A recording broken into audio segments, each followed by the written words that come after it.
Comment modifier les extrémités de ligne de coupe d'élévation pour qu'ils soient adaptés à l'échelle? Bonjour, je suis Pascal Camelliti, architecte et formateur Revit et formateur en architecture. Je vais vous présenter aujourd'hui donc un tuto sur Revit pour répondre à une question de Joël. Donc Joël nous dit comment modifier la taille des extrémités de grille, des têtes de coupe, la taille du symbole d'élévation par rapport à l'échelle. Alors je vous montre comment il faut réaliser ceci. Avant de démarrer ce tuto, je vous rappelle que vous pouvez donc bénéficier des 6 pépites de Revit qui vous permettent de vous améliorer avec Revit en cliquant sous le lien qui est sous la vidéo. Donc je vous invite à cliquer sous le lien sous la vidéo, vous rentrez votre mail, vous allez recevoir donc 6 pépites de Revit, une pépite par jour pendant 6 jours. Allez, maintenant on passe au tuto. Ce qu'il faut déjà savoir, c'est que ces éléments-là sont donc liés à une échelle fixe. Donc ce sont des familles qui sont à échelle fixe car ce sont des annotations.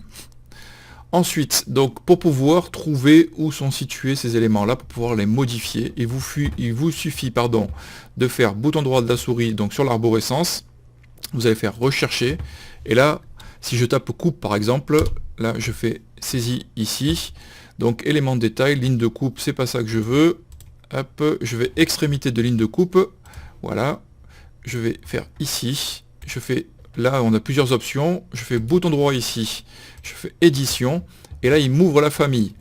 Une fois que vous avez les éléments de famille ici, vous avez la possibilité, on se rend compte ici que ce sont des éléments graphiques qui ont été dessinés, donc on est dans l'onglet créer et on peut dessiner, donc avec éventuellement les différents éléments. Ici ce sont des textes qui sont des libellés qui vont être récupérés en fonction donc de ce que vous allez donner comme information dans Revit.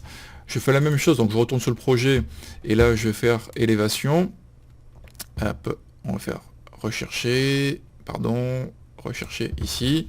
Donc si je fais élévation, attention, il faut en français, il faut mettre là les accents, élévation, hop.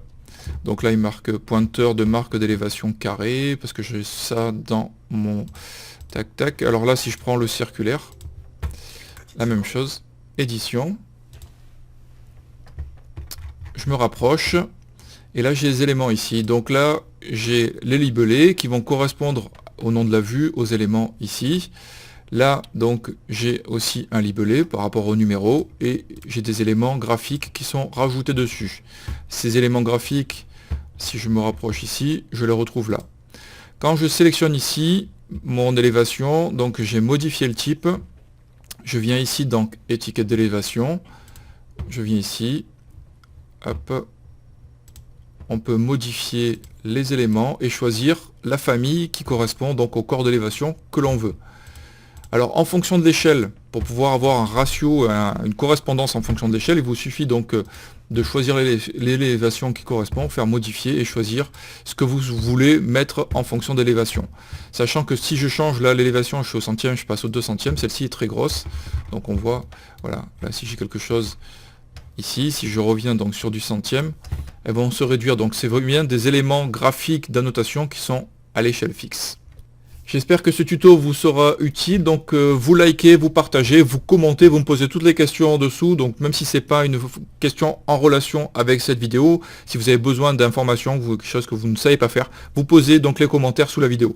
Je vous remercie, je vous dis à très bientôt, donc profitez donc de mon expertise pour pouvoir vous faire avancer avec Revit. Je vous dis à bientôt, au revoir.